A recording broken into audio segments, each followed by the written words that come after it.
अभी मैं खटके सर को वापस इनवाइट करता हूं और क्वेश्चन आंसर शुरू करेंगे। गोडके सर, आप अभी चार्ज लीजिए।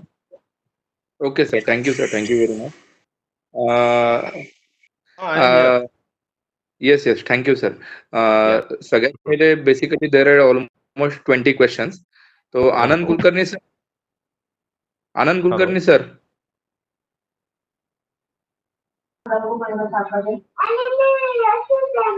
Hello. Hello. Anand Kulkarni sir विचार. येस. बोला. सर, आपण सेशन मध्ये सांगितलं की आपला शेअर सर्टिफिकेट मध्ये फर्स्ट नेम ज्या मेंबरचा असेल, he will have all rights of society membership and he can transfer the rights to another member like husband or wife. तो उसका प्रोसीजर क्या रहेगा सर? जो लेटर सबमिट करना है, रिटर्न लेटर, वो सोसाइटी को सबमिट करना है या और कहीं? नहीं, आपको लेटर नहीं है ये देखो, ये ट्रांसफर ऑफ शेयर उसमें स्पेसिफिक है। अगर आप उस स्लाइड ध्यान से देखते होंगे तो ट्रांसफर ऑफ शेयर इंटरेस्ट और ये जो है, it has to be only by a registered document. Letter से नहीं होगा ये. ओके. ती विकताय, ती प्रॉपर्टी विकताय किंवा जर इतर वेळेस म्हणजे मला जर माझ्या मुलाला द्यायचं असेल तर त्याला गिफ्ट डीड पाहिजे, पण some kind of document is required for this आणि ते रजिस्टर्ड डॉक्युमेंट पाहिजे. माझी जर तुम्ही स्लाइड पाहिली असेल किंवा ध्यानाने पाहिलं असेल तर हे जे ट्रान्सफर आहे it will be only a member may transfer share 154B12 जो आहे, a member may transfer his share, right, title and interest of his property in a society by way of registered document only. Letter देऊन त्याचा नाही उपयोग. त्याच्याबरोबर बाकीचे bylaws मध्ये हे त्याची प्रोसिजर दिली आहे, काय काय लागणार आहे, काय काय नाही. परंतु पहिल्यांदा जे काही लागणार आहे ते रजिस्टर्ड डॉक्युमेंट लागणार आहे. मग ते गिफ्ट डीड असू शकेल किंवा सर ऍक्च्युली मी ट्रान्सफर ऑफ राईट बद्दल विचारतोय sir. Transfer of rights means काय आहे? आता तुमचा फ्लॅट आहे, तुम्ही काय राईट्स आहेत तुमचे तिथे? सर ऍक्च्युली पहिल्या स्लाइड मध्ये, पहिल्या की दुसऱ्या स्लाइड मध्ये तुम्ही सांगितलं होतं मेंबर आपले राईट्स असोसिएट मेंबरला किंवा सेकंड. बरोबर. नाही, असोसिएट मेंबर वेगळा आहे. असोसिएट मेंबर जो आहे इन ऍब्सन्स ऑफ फर्स्ट मेंबर, म्हणजे आता तुमच्या पहिला जो मेंबर आहे त्याच्या रिटर्न परमिशनने त्याचे अधिकार असोसिएट मेंबर वापरेल. याचा अर्थ असा नाही. Correct sir. Associate return permission ही सोसायटीला सबमिट करायची कुठे? नाही, ही सोसायटीला जाईल.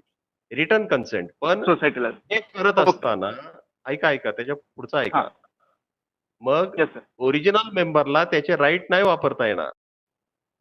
हे दोघांनी राईट्स वापरून नाही चालणार. ओके. असोसिएट मेंबर्सला ज्यावेळेस तुम्ही तुमच्या कन्सेंटनी त्याला तुमचे राईट्स दिले तर तुमचे राईट्स तिथे थांबतात. म्हणजे एका वेळेस दोघं राईट नाही वापरू शकत. नाही वापरू शकत. ओके सर, ठीक आहे. ओके, ठीक आहे sir, thank you. Next thank you. Hemant Mirji, आप जब भी क्वेश्चन पूछ रहे हैं तो आपका नाम, कौन सी सोसाइटी है, कहाँ पे रहता है, ये थोड़ा बता दो, थोड़ा क्लियर हो जाएगा सर को भी. Hemant मिर्जी. Can I continue? This is Hemant Mirji from Dahisar, Mumbai. Housing Society's name is New Nilesh.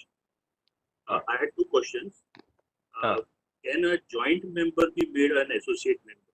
Because somewhere in the presentation you had said name should not appear in the share certificate. किसके लिए?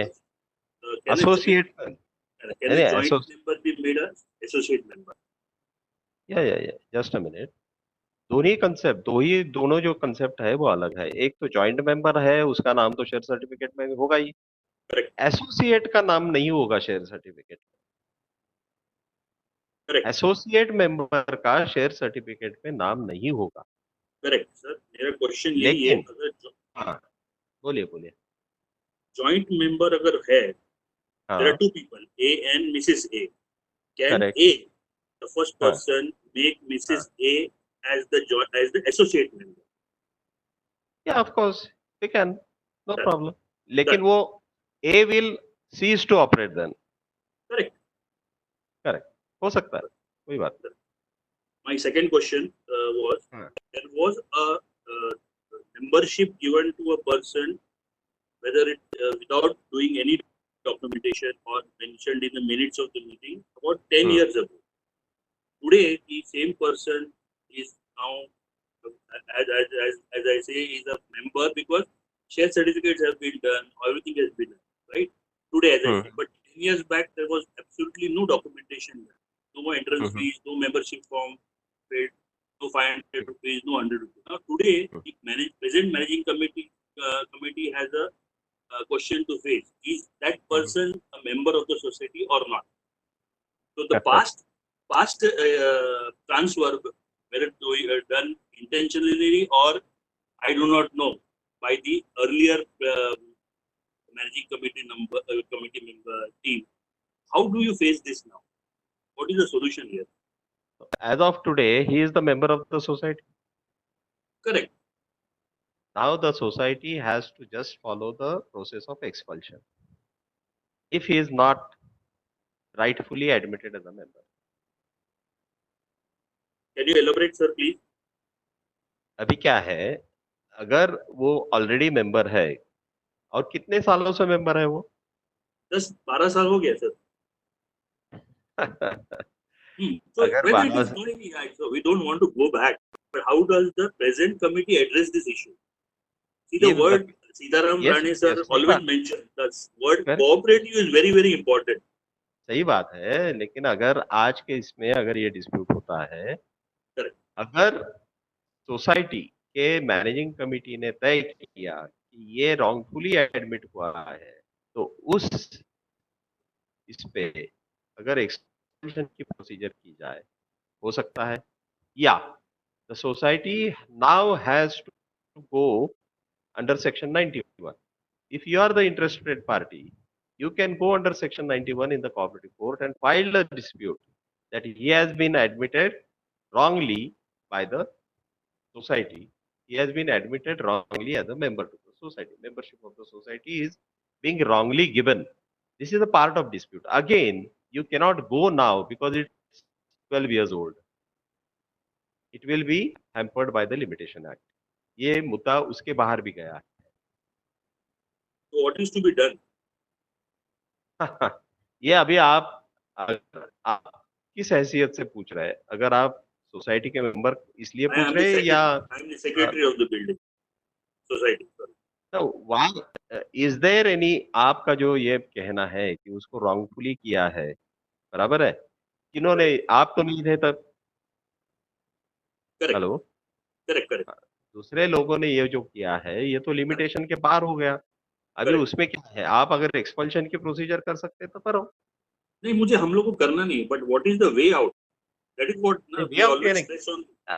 अभी फिर problem क्या है? अगर कुछ करना नहीं है तो प्रॉब्लम क्या है? Okay, you have answered the question. Thank you, sir. I have read between the lines. Thank you. Thank you, sir. Manish sir. Good evening, Kakde sir. I am Mani from Sapphire Park. Currently on meeting from Coimbatore. Okay. The question is, as per the new amendment, if a member carries a business of letting, subletting or selling of flats in the housing society of which he is a member, as per 154B23, he is disqualified. Correct. If he is a committee member. In such case, if he is a joint member and the second owner is his wife, can his wife contest the election?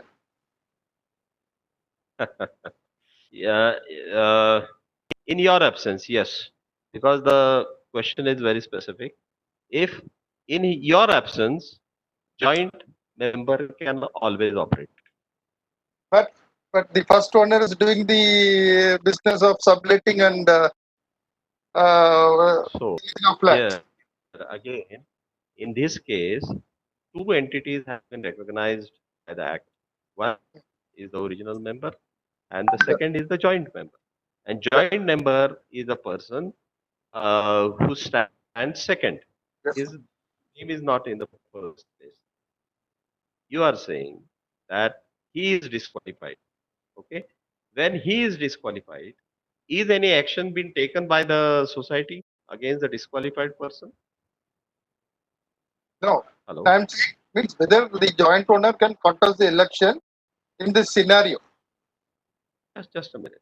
Now, what I wanted to say that if any proceeding is there from the society for the disqualification, is it so?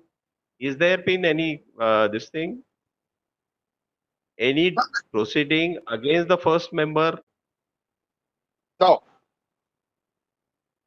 As of today, when you are not disqualified, if your own this thing is there, you can just safely give your rights to the joint one Okay. and no need of the disqualification.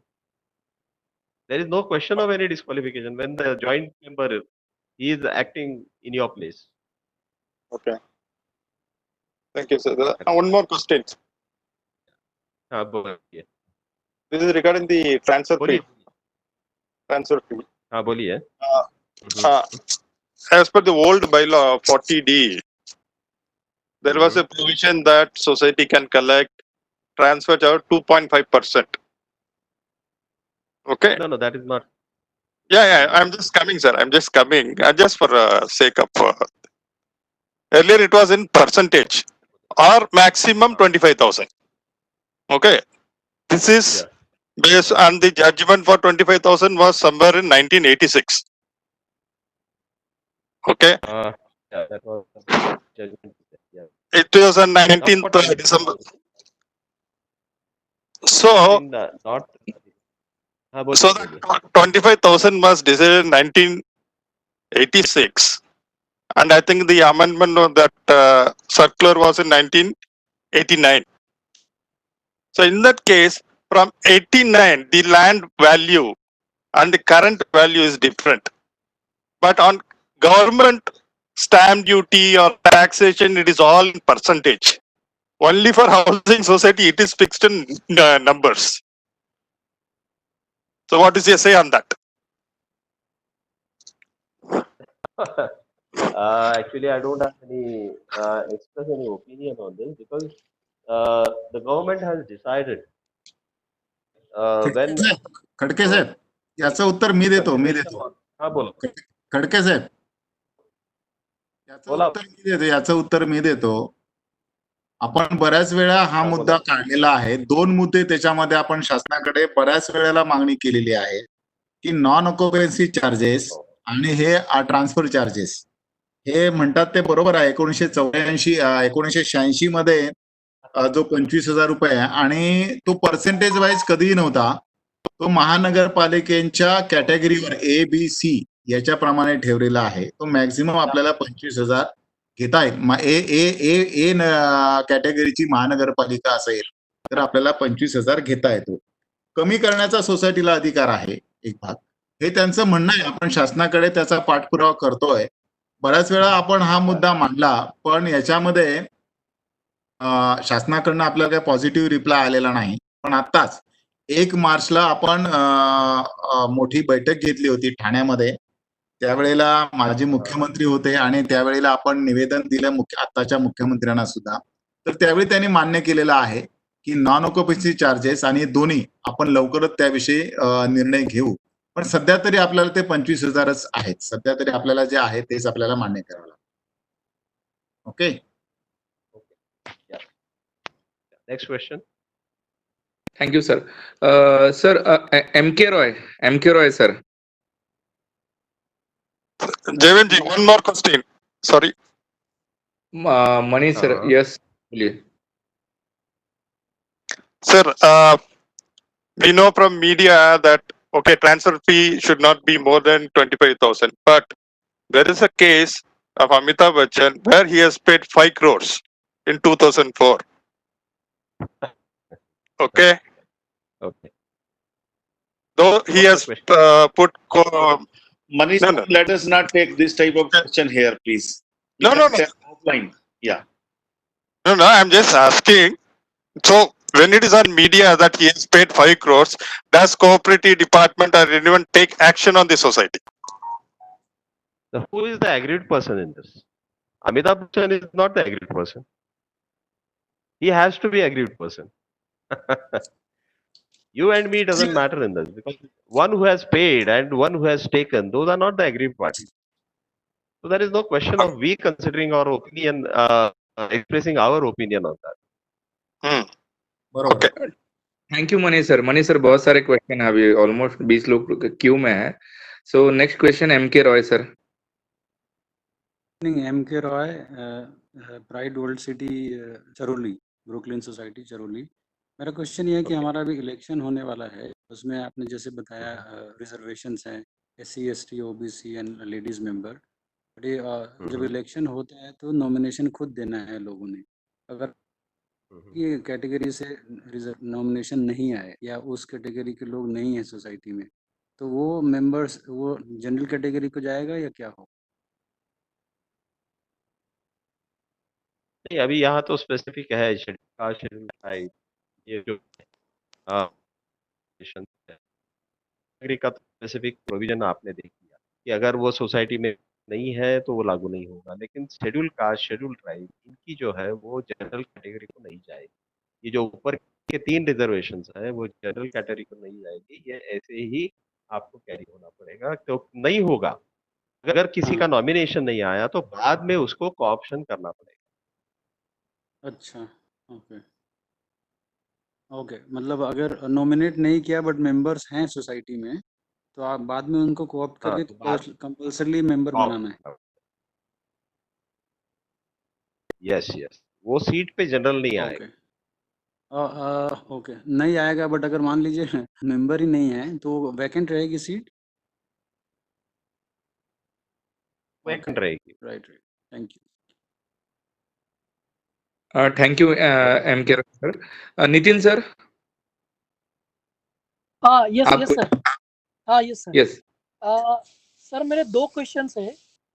One is whether society details, your details sir please. yeah sorry sir. My name is Nitin Desai. I am treasurer of Rajveer Palace Cooperative Housing Society, Pimpri Saudagar, Pune. I have 2 questions. One is whether any member, society member, can avail the role of society manager, because our current society manager has resigned, and one of the society member has approached us that he want to occupy that role with maybe the nominal charges lesser than what earlier manager was getting. Whether any member can be a member of the society, a society manager. This is one question. ये तो सही बात है. अगर कोई नहीं मिलता है तो ही कैन ऑलवेज हैव, यानी वो मेंबर है या कमिटी मेंबर है?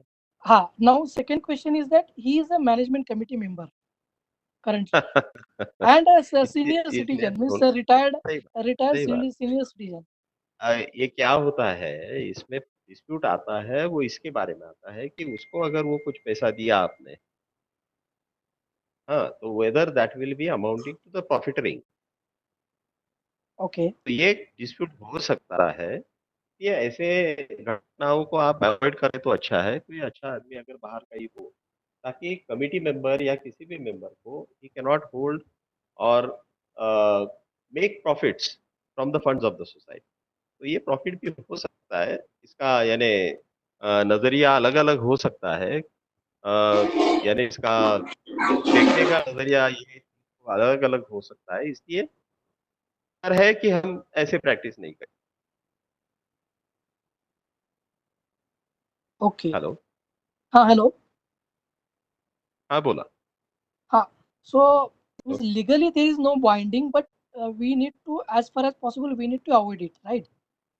हाँ, yes, yes. Okay. Thank you, sir. Thank you. Thank you sir. Mister Manohar.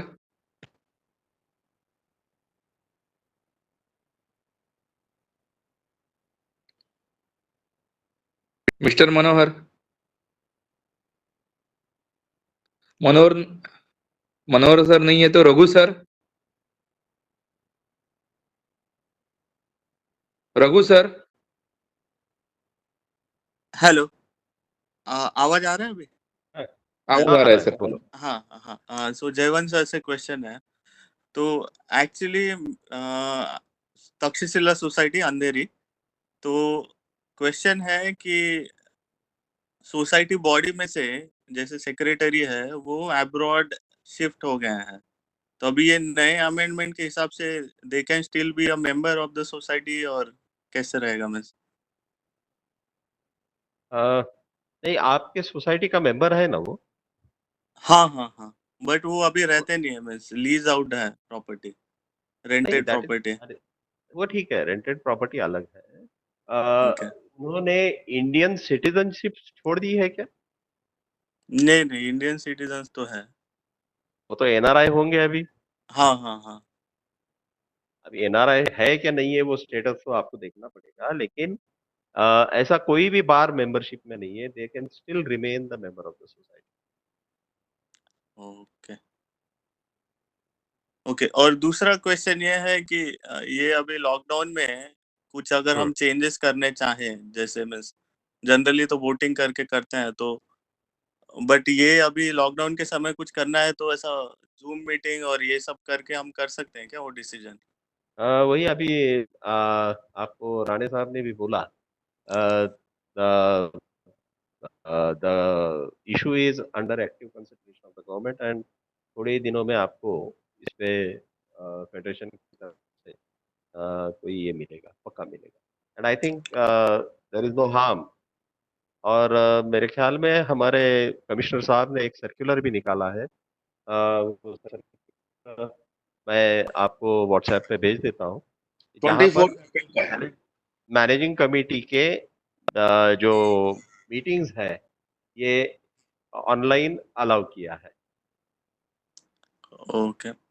Okay, but ये सब लोगों का तो नहीं ले सकते ना, जो वो सारे जो रह रहे हैं वहाँ पे, वो लोग का मीटिंग जैसे एजीएम बोल रहे हैं या कमिटी हाँ, मेंबर बोल रहे हैं?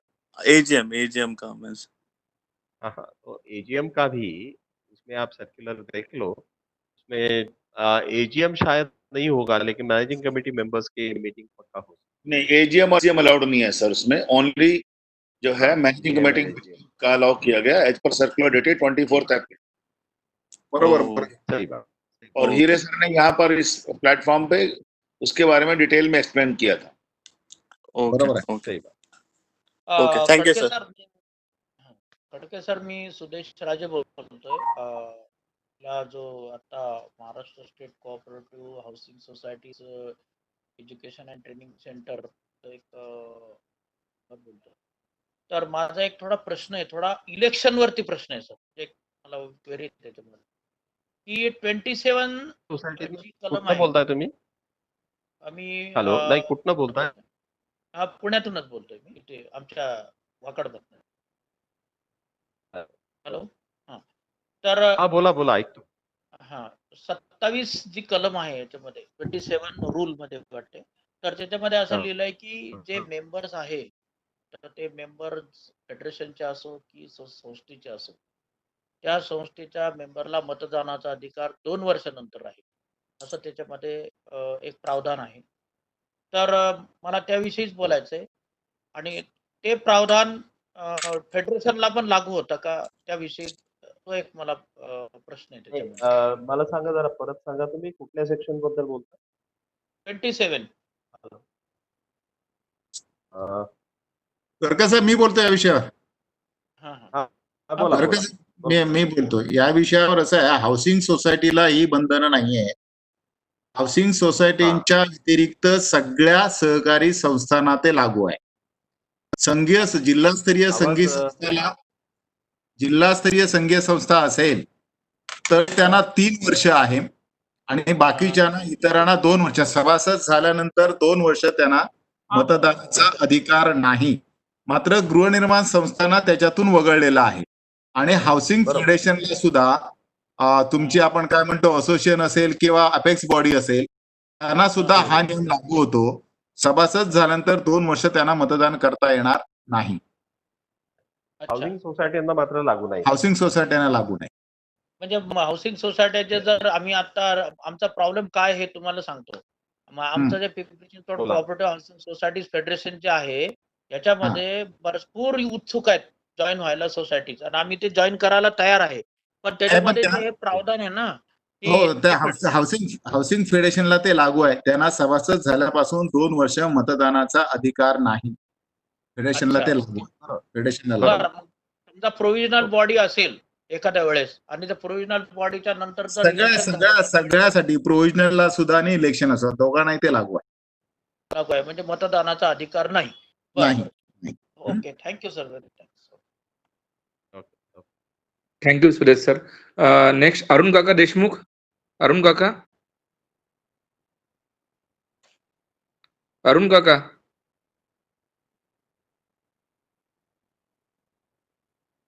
Okay, next question Sudhakar sir. Hello. Yes. Hello. बोला. हा बोला. हा, नमस्कार. मी सुधाकर माहिती ठाणे बोलतोय. ओके. हा बोला.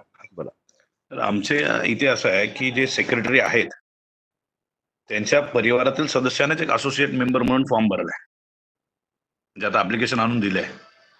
आता ह्या केसमध्ये त्यांनी पत्र देताना नाही. सेक्रेटरीच्या नावाने दिलंय. हा. हा, त्या सेक्रेटरीच्या नावाने दिलंय आणि त्या परिवारातील सदस्याला जर असोसिएट मेंबर म्हणून घोषित केला तर मग सेक्रेटरीचा काय रोल असतो आणि मग ह्या असोसिएट मेंबरचा काय रोल असतो? हे ज्यावेळेस त्याला राईट्स असतील म्हणजे सेक्रेटरी म्हणून हा. तो जर ओरिजिनल मेंबर म्हणून जर तिथे जॉईन झाला असेल, असोसिएट मेंबरची डेफिनेशन बघा, हे सगळे आहेत.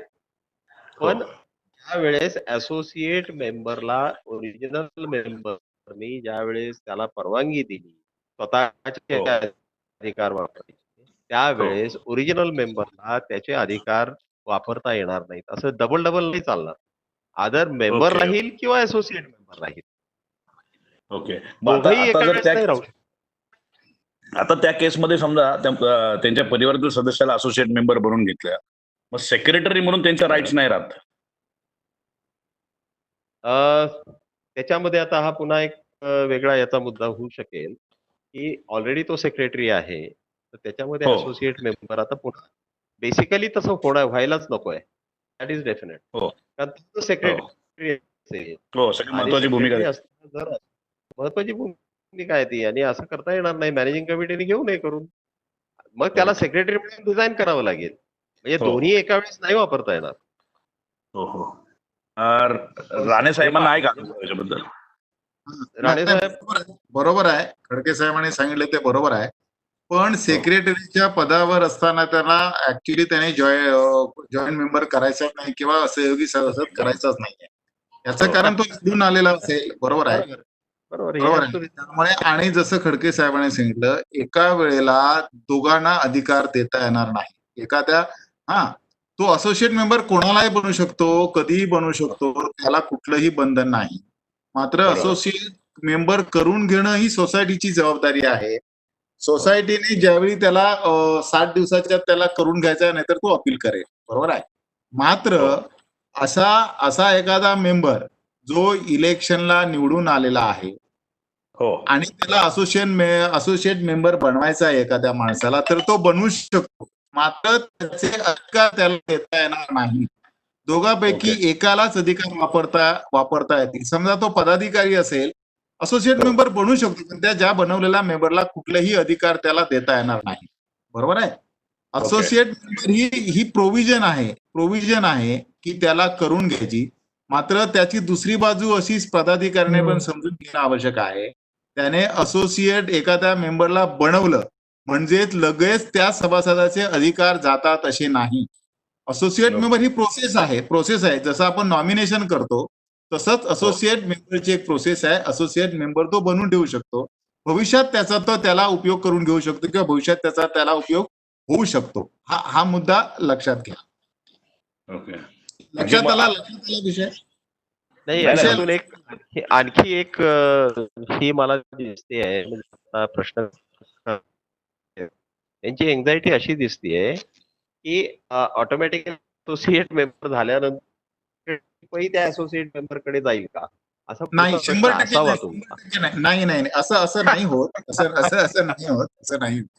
म्हणजे ते काही वारसा हक्क नाही, वारसा हक्क प्रश्न नाही. तसा आहे.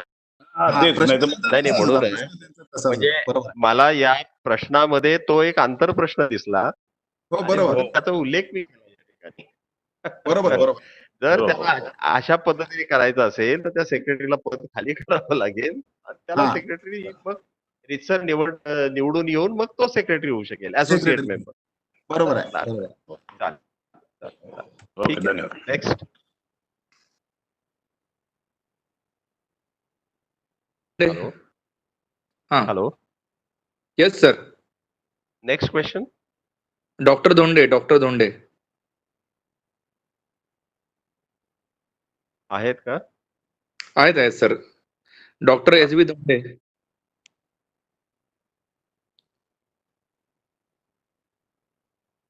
हॅलो. सर हा डॉक्टर धोंडे, बोला.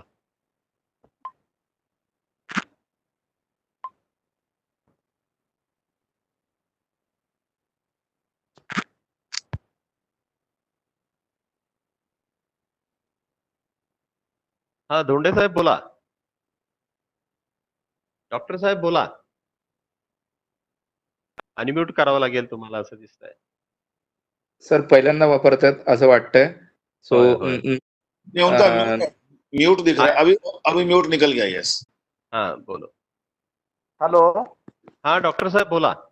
हा येतो का, आवाज येतो का? हो येतोय. बोला. हा हा. नाही, माझा एक असा प्रश्न होता. हा. शेअर सर्टिफिकेट इश्यू करत असताना हा. दोघांची इंडेक्स वर नाव जर असेल तर ते रेशो कसा असला पाहिजे, म्हणजे किती पर्सेंटेज 50% फर्स्ट कसं ओनरला आहे? जास्त असतं नाही किंवा सेकंड काय आहे? नाही ऐका. त्याच्यामध्ये कसं आहे की ते तुमचं जे आपसा जे ऍग्रीमेंट आहे त्याच्यामध्ये तो तुमचा हिस्सा वगैरे जो आहे तो त्या ऍग्रीमेंट मध्ये म्हणतो. शेअर सर्टिफिकेट देताना दोघांची नावं एका वेळेस त्या शेअर सर्टिफिकेटवर असते. पण शेअर हो. सर्टिफिकेट असा उल्लेख नाही करणार की हा एवढा शेअर तुमचा आणि तेवढा शेअर तुमचा. That will be by the agreement between you and that. म्हणजे जे ओरिजिनल अग्रीमेंट आहे ते शेअर प्रत्येकाचा शेअर डिफाईन केला असेल दॅट अग्रीमेंट विल प्रिवेल. पण इथे शेअर सर्टिफिकेट मध्ये तसा उल्लेख नसतो. आणि इथे कसं आहे की जो पहिला मेंबर आहे तोच सगळं करणार आहे. म्हणजे जॉईंट जरी असला तरी अधिकार जे वापरायचे मेंबरचे जे अधिकार वापरणार आहे तो एकच वापरणार पहिला. In absence of first then only joint is entitled असं आहे. म्हणजे जॉईंट मेंबरची जर डेफिनेशन पाहिली means a person joining in an application of the registration jointly or a person who is admitted subsequently and who holds share and title interest in the flat.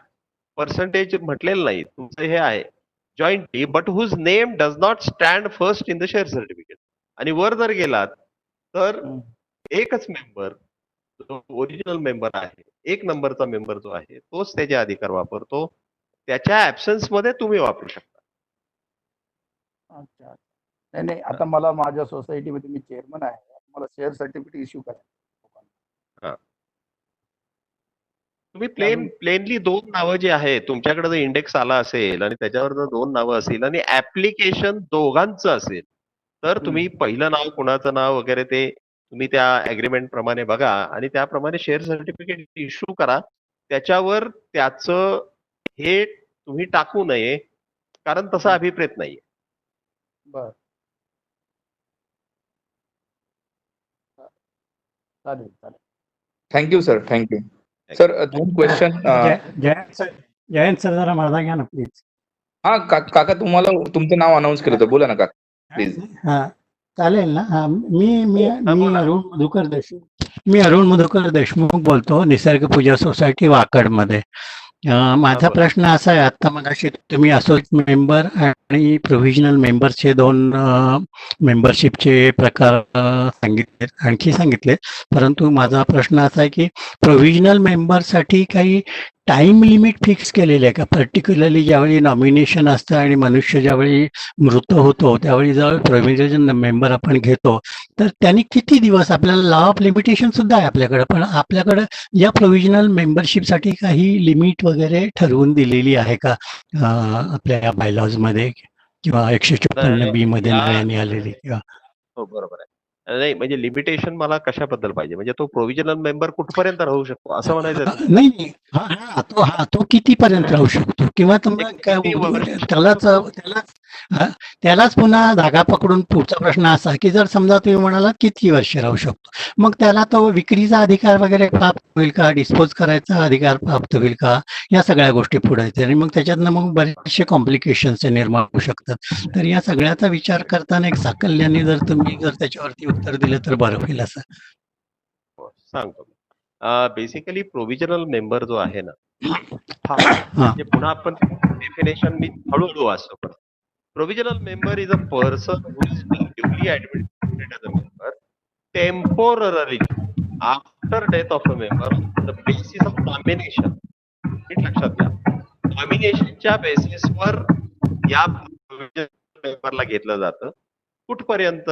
Till the admission of legal heirs as the member society in place of disease. जोपर्यंत legal heirs येत नाही तोपर्यंत हा member provisional मेंबरच राहणार.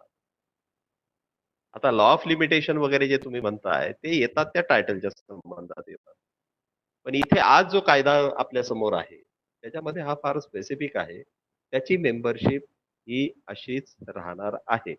आता त्याच्या पुढे जाऊन सांगतो की नंतर काय होईल, जे प्रोव्हिजनल मेंबरचे जे अधिकार आहेत ते कशा प्रकारचे राहतील किंवा काय. तर आपण याच्यामध्ये बघा, the provisional member shall have right to vote 154B11 मध्ये आहे. त्याला वोटिंगचे राईट आहेत, पण त्याला ट्रान्सफरचे राईट नाही आहेत बरं का.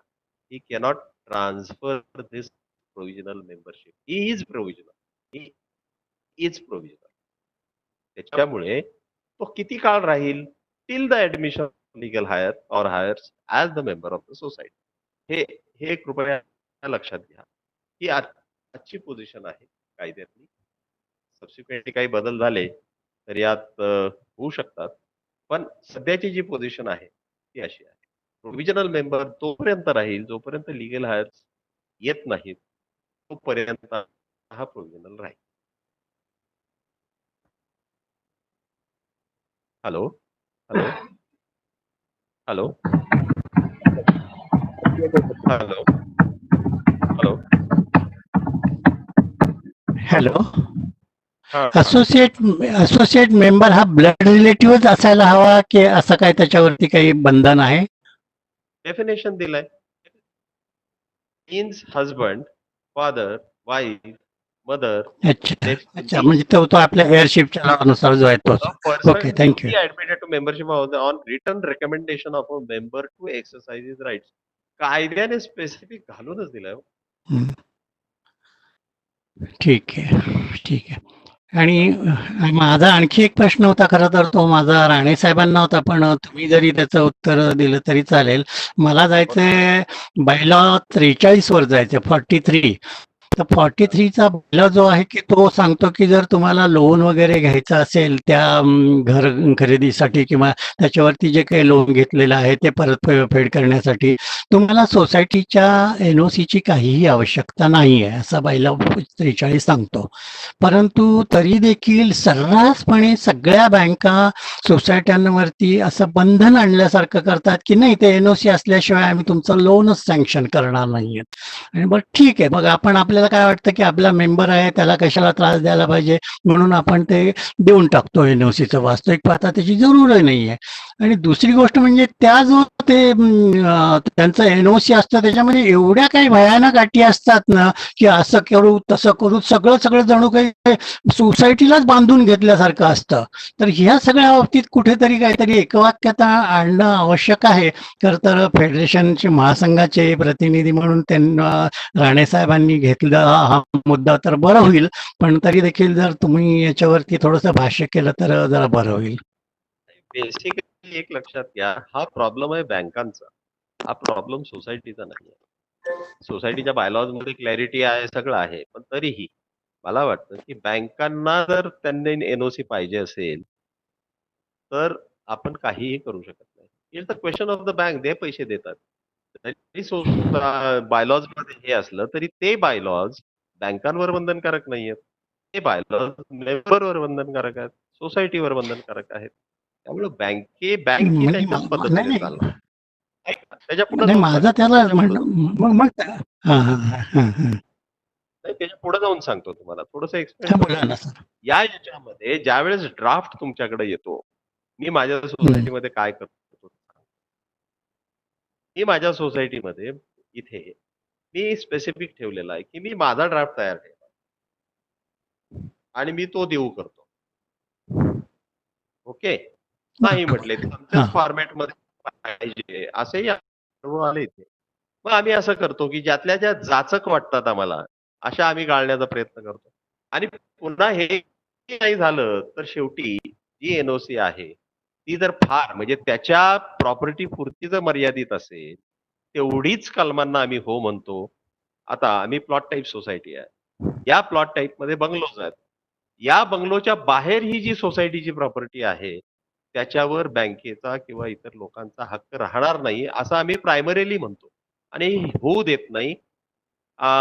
त्या प्रकारे जर सोसायटीला नको असेल, बँकेला चालत नसेल, तर आम्ही कृपया सांगतो आमची एनओसी मिळणार. स्पेसिफिक या पद्धतीनेच तुम्हाला यात निर्णय घ्यावा लागेल. Hello, am I audible? हा ऐकतोय. हा हा ऐकतोय सर. हा बरोबर आहे. हा. नाही नाही मला हे तुम्ही म्हणता ते सगळं मान्य, पण मला असं म्हणायचं की ही सोसायटीच्या सभासदांची एक प्रकारचे बँकांकडनं होणारी पिळवणूकच आहे आणि त्याच्यासाठी जरा वरच्या लेवलवरनं जर प्रयत्न झाला किंवा जरा नाही आमचे सोसायटीच्या मेंबर्सला अशा प्रकारचे बँकांना तुम्ही थोडंसं प्रत्येक ठिकाणी एक दुसरे डिपार्टमेंट आहे त्यांच्यामध्ये कोऑर्डिनेशन असतंच आहे शासनाचे. तशा पद्धतीने जर काही आपल्याला हालचाली करता आल्या तर बघायचं. तुम्ही म्हणता ते अगदी बरोबर आहे की बँका त्यांच्यात जाणार आहे. हा नाही, कसं आहे की ज्यावेळेस हा बायलॉ केला, मी त्या कमिटीचा मेंबर होतो आणि अनेक सोसायट्यांकडून सभासदांना त्रास होतो, म्हणून हा बदल बायलॉ मध्ये मी असले त्या कमिटीमध्ये सेक्रेटरी होतो त्या कमिटीचा. तर त्या कमिटीमध्ये असा निर्णय घेतला गेला आणि आम्ही ते कलम टाकलं. तुमच्या म्हणण्याप्रमाणे की असं शासनाच्या याच्यामध्ये आता बेसिकली बँक ही शासन नाही. दुसरी गोष्ट, बँकेचा रेग्युलेटर आरबीआय आहे. रिझर्व्ह बँकेच्या फ्रेमवर्कमध्ये ते बसतात आणि रिझर्व्ह बँक या अशा पद्धतीच्या ज्या काही प्रोसिजर आहेत, याच्यामध्ये ती बँकांवर सोपवते. म्हणजे पुन्हा गेला बॉल तो बँकांकडे. बँकेची जी मॅनेजमेंट आहे त्यांनी ठरवायचं की यांना कुठल्या पद्धतीचं आहे. शेवटी रिस्क आहे. बँक म्हणणार की मी पैसे देतोय त्याच्यामुळे आम्ही रिस्क आमची ठेवणार. फक्त एकच करायचं, ही जी लायबिलिटी आहे that must be restricted to the property of the member and not the society. एवढी दक्षता मात्र आपण सोसायटीने आणि पदाधिकाऱ्यांनी घ्यावी. एवढं आहे. कारण पुन्हा बायलॉजचं जे स्टेटस आहे हे सबऑर्डिनेट एनॅक्टमेंट आहे. It is not the principal enactment, and the banks are regulated by the Banking Regulation Act, which is the prime act and the central act. So that will prevail upon everybody. म्हणजे थोडक्यात म्हणजे तो बायला रिडंडंटच झाल्यासारखा असंच म्हणायला काही हरकत नाहीये. नाही, रिडंडंट म्हणजे आता फॉलो तुम्ही करायचं कसं करणार एक लक्षात घ्या. आम्ही म्हटलं नाही बरोबर मग तसं तो रिडंडंट बरोबर आहे. आहे. व्हॉट यू आर आपल्या नाही हा हा म्हणजे आपल्याला त्या बायलॉचा कुठेही काही उपयोग होणार नसेल तर मग तो बायलॉज काही आपल्या दृष्टीने काही अर्थशून्यच झाल्यासारखा झालेला आहे. म्हणजे आपल्या मेंबरला आपल्याला सांभाळायचंय, चल बाबा मी एनओसी दिल्यानंतर तुला कर्ज मिळतंय ना, चांगली गोष्ट आहे, आम्ही आपल्याला देतो, दाखवून घेऊन जा, अशा पद्धतीने शेवटी जो कोऑपरेशन हा जो त्याच्यामध्ये अभिप्रेत आहे ते कोऑपरेशन त्या ठिकाणी इथं आलं असंच म्हणावं लागेल. ठीक आहे, ओके, धन्यवाद. या प्रोव्हिजनचा बायलॉ मध्ये ठेवताना किंवा हा बायलॉ मध्ये आम्ही ही प्रोव्हिजन करताना सभासदाचं हित लक्षात घेतलं पाहिजे. सभासदाला पद्धतीने संचालक मंडळाने किंवा मॅनेजिंग कमिटीने याच्यासाठी त्याची पिळवणूक होऊ नये म्हणून हा वेगळ्या अर्थाने या ठिकाणी okay thank you sir. Thank you thank you. Thank you next sir पुढचा प्रश्न पुढचे 2 प्रश्न आहेत कंटिन्युअस आलेले. पहिली गोष्ट NRI जो माणूस आहे तर तो सोसायटीचा चेअरमन किंवा MC मेंबर होऊ शकतो का? दुसरा क्वेश्चन आहे की मेंबर अडॉप्शन म्हणतो, ठीक आहे. तर सोसायटीमध्ये मेंबर अडॉप्ट करायचं आहे तर त्या NGOचे लोक अडॉप्ट करू शकते का society as a management committee member किंवा फेडरेशनमध्ये NGOचे मेंबर NGOचे लोक as a management committee member म्हणून अडॉप्ट करू शकतात का? हा दुसरा प्रश्न आहे सर. दुसऱ्या प्रश्नाचं पहिलं उत्तर देतो मी की if they are Okay. Eligible to become a member, if NGO is eligible to become a member, it is for all purposes, then the representative of a NGO can always represent in the managing committee. There is no harm. पण return consent म्हणजे तसं resolution किंवा जी काही document जी काही लागणार आहेत, giving authority to the person to represent on the NGO as a member.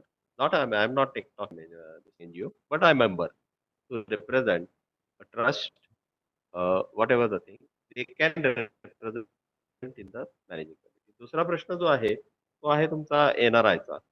आता NRI चे जे स्टेटस आहे त्याच्यामध्ये तो चेअरमन पण आहे. Is it limited to that? तो राहू शकतो का असा प्रश्न आहे का जयंती? NRI चा माणूस मॅनेजमेंट कमिटी मेंबर किंवा चेअरमन होऊ शकतो का? हा प्रश्न आहे sir. If he is a member he can always become. पण त्याच्या पुढे जाऊन जी काही बंधनं बायलॉज मध्ये घातलेली आहेत, attendance the managing committee meetings, attendance of AGM, ही त्याला करता आली पाहिजे. तिथे तो डिस्क्वालिफाय होऊ नये, डिफॉल्ट होऊ नये. Okay sir. ओके. आनंद सर क्वेश्चन अभी. आनंद सर. हा सर, आनंद बोलतोय. मला सरांना एक क्वेश्चन होता की एखादा मेंबर जर मेंटेनन्स. आनंद सर आवाज येतो सर? आवाज ऐकू येतो आनंद सर? आनंद सर आवाज येतोय, माझा येतोय तुम्हाला? हो हो हो बोला. सर, एखादा मेंबर जर मेंटेनन्स चार्जेस मागच्या 2 वर्षापासून देत नसेल आणि तो सदर ट्रॅव्हल करतो सारखा, तर अशा केसमध्ये त्याचं घर पण बंद असतं. आम्ही त्याला मेलवर पण इन्फॉर्म करतो, ऍप आहे सोसायटीचा त्यावरही इन्फॉर्म करतो, पण तो मेंबर मेंटेनन्स भरत नाही. तर अशा केसमध्ये आपण त्याच्या दरवाजावर नोटीस लावू शकतो किंवा काय करू शकतो त्याच्या अगेन्स्ट? प्रोसिजर दिलेलीच आहे. त्याच्या याच्यावर तुम्ही नोटीस लावा, त्याच्या दरवाजावर लावा. त्याला मेलवर जर तुम्ही पाठवली तर it is a proper service. Okay. त्याच्या मेलवर जर तुम्ही किंवा इव्हन व्हॉट्सअपवर पाठवली तरी it's a proper, it is considered as a proper service of notice for the purpose of recovery certificate to be issued by the registrar. आणि त्या पद्धतीने तुम्ही जावा, नोटीस तशी इश्यू करा आणि रजिस्ट्रारकडे सर्टिफिकेट मागा. त्याची प्रॉपर्टी ही मगाशी तुम्हाला सांगितलं त्या मेंबरची प्रॉपर्टी तुम्ही अटॅच करू शकता, तो फ्लॅट अटॅच करू शकता. To the extent of what, तुमचं येणं आहे तितक्या रकमेपर्यंत तो फ्लॅटही तुम्हाला अटॅच करता येईल. हा, आणि एक मेंबर असा आहे की जो बाहेरच आहे, फ्लॅट घेतल्यापासून 5 वर्ष बंदच आहे आणि तो बाहेरच आहे, म्हणजे आउट ऑफ सिटी आहे. त्याला कंटिन्युअस फोन होतात, तो देतो तो करतो, काही पार्ट पेमेंट केले पण आता अमाऊंट पेंडिंगच आहे. त्याला पण सेम अशीच प्रोसिजरला जावं लागेल. हॅलो. हा, तसंच करावं लागेल. बरोबर आहे. ओके. आणि सर एक सेकंड क्वेश्चन होता. आता प्रॉपर्टी कार्ड जे आता चाललंय की बाबा कन्व्हेन्स डेटची गरज नाही, प्रॉपर्टी कार्डवर नाव येणार, ते म्हणजे चुकीचं आहे. अजून नाही आलेलं त्याला काय अमेंडमेंट? नाही आलेलं नाही, ते येणारही नाही. असं होत नाही हो.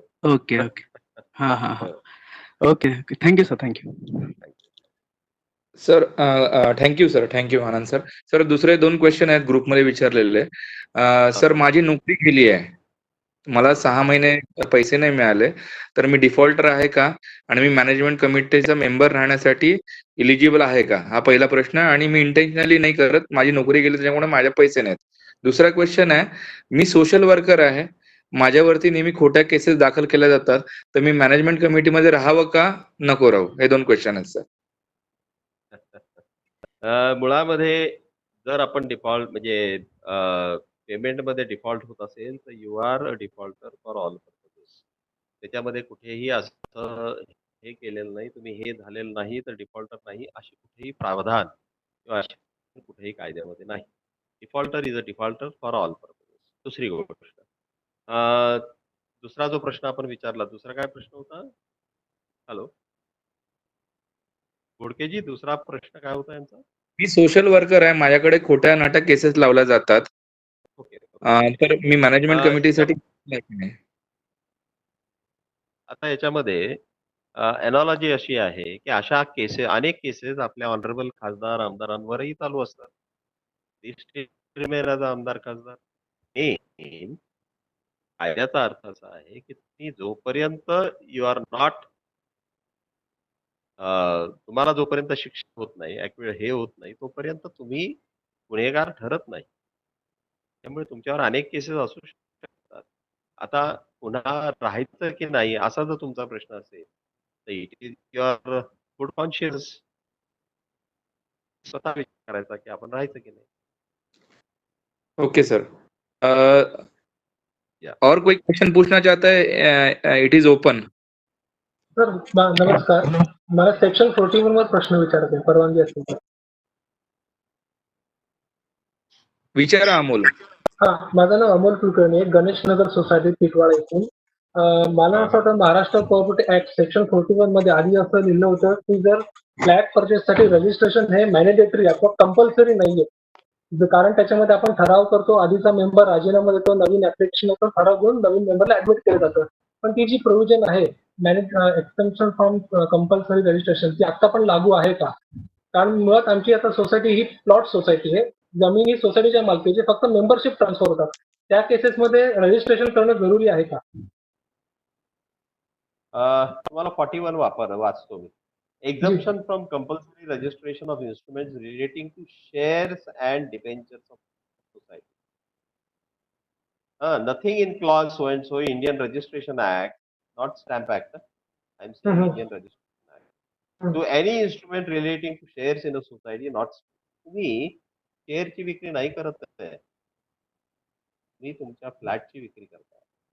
And that will definitely attract the stamp duty. नाही, पण आम्ही ते फ्लॅट फ्लॅट विकत नाहीये. प्लॉट ही जमीन सोसायटीचीच आहे, फक्त सभासद ट्रान्सफर करतोय किंवा त्यातली जी वास्तू आधीच्या मेंबरने बांधली असेल. करेक्ट. म्हणणं लक्षात आलं माझ्या. तुम्ही विकताय, काय विकताय? बेसिकली तुम्हाला प्लॉट दिलेला आहे, तो लीजवर असणार आहे. हो, अगदी बरोबर. लीज डीड आहे. काही वर्षांपर्यंत मला वाटतं 4-5 नाही 10 वर्षांपर्यंत, 10 नाही जास्त, 15-16 वर्षापूर्वीपर्यंत lease deed was not required to be stamped or registered. पण 15-16 वर्ष झाली या गोष्टीला. Lease deed is also considered as a conveyance and is now needed to be stamped and registered. त्यामुळं ते लीज जे आहे त्याच्यावर तुम्हाला स्टॅम्प द्यावा लागतो. It is equal as conveyance. Okay. Stamp duty भरल्यावर रजिस्ट्रेशनला लागतं काय हो? स्टॅम्प ड्युटी रजिस्ट्रेशनला लागतं काय? स्टॅम्प ड्युटी भरावीच लागते स्टॅम्प ऍक्ट प्रमाणे. ओके. म्हणजे जरी आपण शेअर सर्टिफिकेट नवीन मेंबर ट्रान्सफर केला, राजीनामा दिला नवीन, तरी सुद्धा आपण रजिस्ट्रेशन हे कंपल्सरी म्हणून मागितलंच पाहिजे असं म्हणायचं. अहो, एक लक्षात घ्या, बेसिकली एक्झम्पशनचा अर्थ काय होतो? ऐका. नाही, ते एक्झम्पशन जे दिलेलं आहे ते इन्स्ट्रुमेंट्स पहा ना तुम्ही, काय आहे ते इन्स्ट्रुमेंट्स रिलेटेड टू शेअर्स. तुम्ही शेअर नाही विकत आहे, शेअर ट्रान्सफर करताय तो, त्याच्यावर तुम्हाला कुठं स्टॅम्प ड्युटी? तुमचा इंटरेस्ट जो आहे किंवा तुमचं टायटल आहे हे तुम्ही देताय. याच्यामधले जजमेंट्स आहेत, मुंबई हायकोर्टाची जजमेंट्स आहेत की शेअर ट्रान्सफरला लागणार नाही, हे बरोबर आहे. पण मला जर त्याचं टायटल तुमच्या नावावर होणार असेल तर प्रॉपर डॉक्युमेंटेशन लागेल, लीज लागेल. मग आता लीज तुम्हाला जर लीज करायचं नसेल तर it's okay, but how the title will confer upon you. Okay. Lease करावंच लागेल असा विषय आहे त्यात. आणि लीज करायचं असेल तर तुम्हाला स्टॅम्प ड्युटी भरावीच लागेल. आणि दुसरा प्रश्न आहे छोटासा. असोसिएट मेंबरवर खूप सांगितलं, पण एक असा मुद्दा, जेव्हा अग्रीमेंट केलं तेव्हा फक्त एकाचंच नाव होतं. नंतर काही दिवसांनी ओरिजिनल मेंबरने ह्याला असोसिएट मेंबर वाईफ किंवा हजबंडला करून द्या म्हणून सोसायटीला ऍप्लिकेशन दिलं. ती 100 रुपयाची फी दिली, सोसायटीने ठराव केला. मग तो पहिला मेंबर आहे, पण सेकंड मेंबरला, असोसिएट मेंबरला कमिटी मेंबर मध्ये जाता येतं का? आणि पुढे सचिव किंवा चेअरमन होता येतात का अशा असोसिएट मेंबरला? ते जर अग्रीमेंट मध्ये नाव नाहीये, पण नंतर ऍप्लिकेशन करून शेअर सर्टिफिकेट पण नाव टाकलं. मुळामध्ये कसं आहे की असोसिएट मेंबर हा फक्त ऍब्सेन्स मध्ये, शेअर सर्टिफिकेट मध्ये आला की तो जॉईंट मेंबर झाला. ओके. असोसिएट मेंबर शेअर सर्टिफिकेट मध्ये नाव नाही. Associate member in absence of first member he can operate. तो याच्यावरही जाऊ शकतो, मॅनेजिंग कमिटीवरही जाऊ शकतो. पण लायबिलिटी त्याच्या ऍक्शनची सगळी लायबिलिटी, त्याच्या ऍक्टची पूर्ण लायबिलिटी ही ओरिजिनल मेंबर. काय त्यात स्पेसिफिक असं हे दिलेलं आहे, म्हणजे प्रोविजनच तशी आहे. ओके. धन्यवाद साहेब. धन्यवाद. Thank you. Hello. I think now it is 10 minutes. So you can. Hello. Questions. Hello. हा राजेंद्र सोनार सर बोला. मी राजेंद्र सोनार बोलतोय बदलापूरहून. सर माझा क्वेश्चन असा होता की समजा चेअरमनने जर राजीनामा दिला काही कारणास्तव, तर कमिटीची कंडिशन काय असेल, ती राहील का डिझॉल्व्ह होईल? जेव्हा एखादी स्पेशल केस आहे का, चला आता 2 महिन्यांनी मीटिंग होणार आहे, तर तोपर्यंत त्याला ठेवता येईल का, ती कमिटी डिझॉल्व्ह होईल? नाही, इथे काही ते काय आपल्या मंत्रिमंडळासारखा विषय नाहीये. ओके. चेअरमनशिप रिझाईन केली आहे, हो. मॅनेजिंग कमिटीचं केलंय. पूर्ण म्हणजे ऍज अ चेअरमन म्हणून? नाही, चेअरमन म्हणून केलाय, पण तो मॅनेजिंग कमिटीचा सदस्य आहे ना. आहे. डायरेक्टर म्हणून आहे ना. आहे हो. ना. आहे. मग फक्त रिक्त झालेली जागा आहे. रिक्त इन द सेन्स चेअरमन निवडायचा आहे. बर. वेगळा चेअरमन निवडा. बर. हे जे निवडणुकीचा जो विषय आहे, या निवडणुकीसाठी अजूनही रूल्स फ्रेम होत आहेत. स्पेसिफिक रूल्स अजून आलेले नाहीत. We are awaiting it. Okay. Sir अजून एक प्रश्न असा होता की मी सेक्रेटरी असताना 2011 साली आमच्या सोसायटीचं कन्व्हेन्स डीड झालेलं आहे, परंतु काही कारणास्तव ते प्रॉपर्टी कार्डवरती जे नावं लागतात तलाठ्याकडनं ते काही झालं नाही. आणि त्यानंतर 6 महिन्यातच गव्हर्नमेंटचा रूल एक नियम असा आला की ज्यांची ती ओरिजिनल जागा होती त्यांचे नाव त्या कन्व्हेन्स डीड मध्ये असलं पाहिजे, त्यामुळे ते आमचं काम स्थगित आहे. तर त्या बाबतीत काही मार्गदर्शन होऊ शकेल का? असं नाही होऊ शकत. त्यावेळेस तुमचं कन्व्हेन्स डीड झालंय, रजिस्टर झालं का? हो झालंय सर, झालंय. अगदी 2011 साली त्यावेळेस ऐका, त्यावेळेचा इंडेक्स तुमच्याकडे आहे. इंडेक्स असला तर त्या प्रॉपर्टीवर तुमचं नाव लावायला कुठलीही आडकाठी यायचं कारण नाही. सर होतच नाही, पण सर ते म्हणतात की आता 6 महिन्यानंतर नियम बदलला. ऐका, कोण म्हणतंय हे? हे कन्सिडर होतं, कारण की मी राजीनामा दिला, माझ्यानंतर जी कमिटी आली त्यांनी तो फॉलोअप घेतला नाही. आणि कोण म्हणतंय तुम्हाला हे की आम्ही लावणार नाही म्हणून? तलाठ्याकडे गेल्यानंतर नाही, मग तुम्हाला त्याची ऑर्डर घ्यावी लागेल. ऑर्डर दे मला माझ्या ऍप्लिकेशनवर, आणि ती ऑर्डर तुम्हाला चॅलेंज करता येईल तहसीलदारकडे, तहसीलदारची ऑर्डर डेप्युटी कलेक्टरकडे, डेप्युटी कलेक्टरची कलेक्टरकडे, कलेक्टरची तुम्हाला मंत्र्यापर्यंत. कारण की 1 वर्ष मेहनत करून हे कन्व्हेन्स डीड झालेलं आहे. नाही, कन्व्हेन्स म्हणूनच सांगतो तुम्हाला, तुम्ही जर लक्ष दिलं नसेल आणि आता जर होणार नसेल, झालं नसेल, किती वर्ष झाली? सर 2011 साली झालंय कन्व्हेन्स डीड रजिस्टर्ड. पाठपुरावा करा आणि तलाठ्याकडनं ऑर्डर घ्या की आम्ही करत नाही. बरं, ओके सर. ओके. तसा काही नियम नाही ना गव्हर्नमेंटचा? असलं काही नाही हो. ओके. जर आलं असेल सबसिक्वेंट आलं तरी नाव असलं पाहिजे, असलं काही नाहीये. कन्व्हेन्स डीम्ड कन्व्हेन्सचा जो विषय आहे, डीम्ड कन्व्हेन्स खालीच गेला ना. नॉर्मल कन्व्हेन्स झाला, डीम नाही. बरं ठीक आहे, कन्व्हेन्स आहे ना. हो, 2011 साली रजिस्टर आहे सर. कोणी केलं ते कन्व्हिन्स कोणी केलं? अभी 10 बनने वाले हैं, तो shall we stop the question answer now? Yes, yes, yes. Well, sir, 2 questions, last 2 questions. बोलिए sir. Uh, Kakade sir, Yes, sir. Kakade sir. My tenure is getting हाँ, over by 10th of June, and we are a हाँ. society of less than 250 members. What is the way out now going ahead? Until and unless rules are there, I think the extension has been given by the this thing. Government also, I think there is till 30th April it was there. I don't know whether recent development, but I think due to this COVID, further instructions from the government may not have been received. But till 30th April, that extension was there. You need not worry, you continue until the rules and any directions from the government are received. Okay, sir. But sir, continuation to that, I am getting transferred to Singapore. Uh-huh. I have to go with my family. So what is Uh-huh. the way out now? Yeah, you are the only member. बाकी quorum तो होगा ना? आप chairman है क्या? Secretary. Hello, Secretary. आप chairman है क्या? Secretary है. हाँ तो ठीक है ना. तो I think Others can if there is no chairman, hello, आप secretary है. Hello, hello. Correct. Go ahead. Hello. हाँ, तो आप सेक्रेटरी है और आप सेक्रेटरी नहीं रहेंगे बाद में. कंडक्ट करने के लिए तो आपको ही करना है, लेकिन आप सोसाइटी अपने मैनेजिंग कमेटी में इसका पूरा रिव्यू लेके the meetings can always be conducted in absence of secretary. The vice this chairman और chairman can also take over and play the role in this. Okay. Thank you.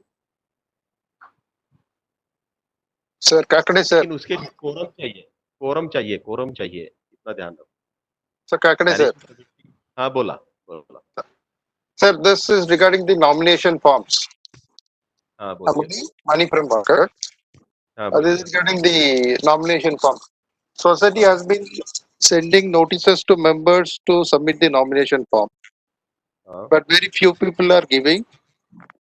Means maybe some 100 people are given, rest out of 624 people, 524 is pending. Okay. And every time in the audit report, it comes as an infringement as per Rule 26 and Bylaw 31. So what should we do? Again, you should tirelessly follow up the members to give it, but it depends upon the members. If they don't give, that infringement will always come. There is no compulsion as such to give the nomination. The nomination is again is not a mandatory; it is a voluntary thing. Okay. One more thing, sir, regarding the NRI thing. In the office bearers, suppose he is a NRI and he applies for leave and does not attend the MC meeting, then how will he get accounted? There are, I think, in bylaws we are having that how many meetings he should attend. If he doesn't attend and leave is not sanctioned, he cannot endlessly do this. Bylaws state that the number of meetings to be attended by the management. And if it's the infringement, then he has to resign, or then he has to be driven out of that managing committee. By the following process of law, he can be removed from the managing committee. Thank you, sir. Thank you, Kakade sir. I think sir, let's stop the sir, question answer here. Yes, sir. One last question. Can we take? Hello. Garg sahab, le lo. Okay, sir. Yeah, sorry for troubling you, sir. Sir, can OBs are eligible for compensation as per clause 147? काय परत विचारा. OBs are eligible for the OBs, monetary OBs, compensation. Office bearer. Yeah, office bearers. Okay. office bearers are eligible for the compensation, monetary compensation as per clause 147. Again, I think the straight answer to this is सगळं द्यायचं ना त्याला. त्याच्यासाठी कारण ते हे actually noting करायचं. नाही 147 मध्ये काय पनिशमेंट ऑफ ऑफेन्सेस आहेत. Appreciation of 147 profits. काय पाहिजे? Under clause Appreciation 147, appropriation of profits, some amount can be utilized as compensation to OBs. माझ्या मताने नाही. Nahi. Okay. Okay. Yes, Okay, sir. Garg sahab. So we Thank call it the last question. Now we had a wonderful session, and I think more than 1.5 hour people asked the question, and Khadke sir answered, very cool mind. Now I request Arun Deshmukh sir for Thanksgiving and closing the session. Arun Deshmukh sir. There? Mute है उनका. जयवंत जी, जयवंत का भी mute है. Host का भी mute है. Jaywant. Hello. हाँ Garg sir. हाँ देशमुख बोल रहा हूँ. आजचा हा जो सेशन आहे मेंबरशिपच्या संदर्भामधला अत्यंत खोलवर जाऊन आपल्याला या ठिकाणी खडके सरांनी विवेचन दिलेलं आहे आणि अशा प्रकारचं विवेचन जे आहे ते फार थोड्या लोकांकडनं आपल्याला मिळतं की ज्याला आपण म्हणतो की भगवद्गीतेत सांगितलेले नाही ज्ञानेन पवित्रम सदृशम इयं जगते अशा पद्धतीचं त्यांचं ज्ञान यातून दिसून येत आहे आणि त्याच्याबद्दल आम्ही सगळे जे या वेबिनारमध्ये सहभागी झालेलो आहोत त्यासाठी मी तुमचा आभार नाही मानत पण मी तुमचा प्रति मी ऋण व्यक्त करू इच्छितो आणि खरोखरीच आम्ही ऋणी राहोत. तुम्ही अशा प्रकारचं जे नाविन्यपूर्ण मला सगळं माहिती दिली. नाविन्यपूर्ण असं अशासाठी म्हणायचं की बऱ्याचशा गोष्टी आम्हाला माहीत नाही. ते वरवरचं माहिती होतं परंतु त्याच्यामागचं जे मंथन करून जे दिलेलं आहे त्याच्याबद्दल आम्ही तुमचे खूप धन्यवाद व्यक्त करतो. त्याचबरोबर महाराष्ट्र हाऊसिंग महासंघाचे चेअरमन हे खूप मोठी व्यक्ती आहे आणि ती मोठी व्यक्ती आपल्याला या ठिकाणी मार्गदर्शन करण्यासाठी या ठिकाणी लाभली हे सुद्धा आपलं या वेबिनारच्या निमित्ताने भाग्यच म्हणावं लागेल. त्यांचे पण विचार जे आहेत ते खूप आहेत. आणखी एक काही वेबिनार्स आपल्याला घ्यावे लागतील हे सगळ्यांचं आपल्याला उकल करण्यासाठी. त्याचप्रमाणे नेहमीप्रमाणे हिरे साहेबांचं जी काही उपस्थिती आहे मी आता गेले इतके वेबिनार्स बघतोय प्रत्येक वेबिनारमध्ये ते लक्षपूर्वक लक्ष घालतात आणि वेबिनार अटेंड करतात. सर्व लोकांनी या ठिकाणी अत्यंत शांतपणे राहून आपला जो काही अभ्यास जे करून घ्यायचा आहे तो अभ्यास करून घेतलेला आहे आणि जे काही नॉलेज आहे ते आपल्याला खडके सरांनी इम्पार्ट केलेलं आहे आणि क्वेश्चन्स हे पण खूप छान प्रकारचे होते. वेगवेगळ्या महाराष्ट्रातल्या कोपऱ्यातनं कानाकोपऱ्यातनं आलेले होते प्रश्न. त्याच्याबद्दल तुम्हा सर्व सहभागींचं आभार व्यक्त करतो आणि हे जे वेबिनार या ठिकाणी कंडक्ट करण्यात आलेला आहे तो या ठिकाणी आभार माझं प्रदर्शन संपवून मी जयवंतजींच्याकडं माईक देतो. धन्यवाद. थँक्यू काका. Thank you. Thank you very much. Thank you काका. Thank you very much. थँक्यू आभारी आहे येस. सगळ्यांचा आभारी आहे. काही प्रश्न लागला तर मी माझे फोन नंबर आणि मेलही दिलेले आहेत. निश्चितपणे मला कॉन्टॅक्ट करा. I will be happy. हम आज का ये कार्यक्रम यहीं पर समाप्त करते हैं. मैं केसी गर्ग आप सबका इस प्रोग्राम में शामिल होने के लिए बहुत बहुत धन्यवाद करता हूं. मुझे आशा है कि आज के प्रोग्राम में जो आपकी अपेक्षाएं थी, जो उम्मीदें थी वो पूरी हुई हैं और हमारे सभी एक्सपर्ट ने जो भी आपके सवाल थे उन सब सवालों के जवाब दिए हैं. अभी मेरी आपसे अपील है कि आप सभी लोग जो अभी भी फेडरेशन के मेंबर नहीं बने हैं वो सोसाइटी फेडरेशन के मेंबर जल्दी बन जाइए ताकि आने वाले समय के अंदर जो भी हम इस प्रकार के वेबिनार करने वाले हैं आप उन सब का भरपूर फायदा उठा सकें। धन्यवाद।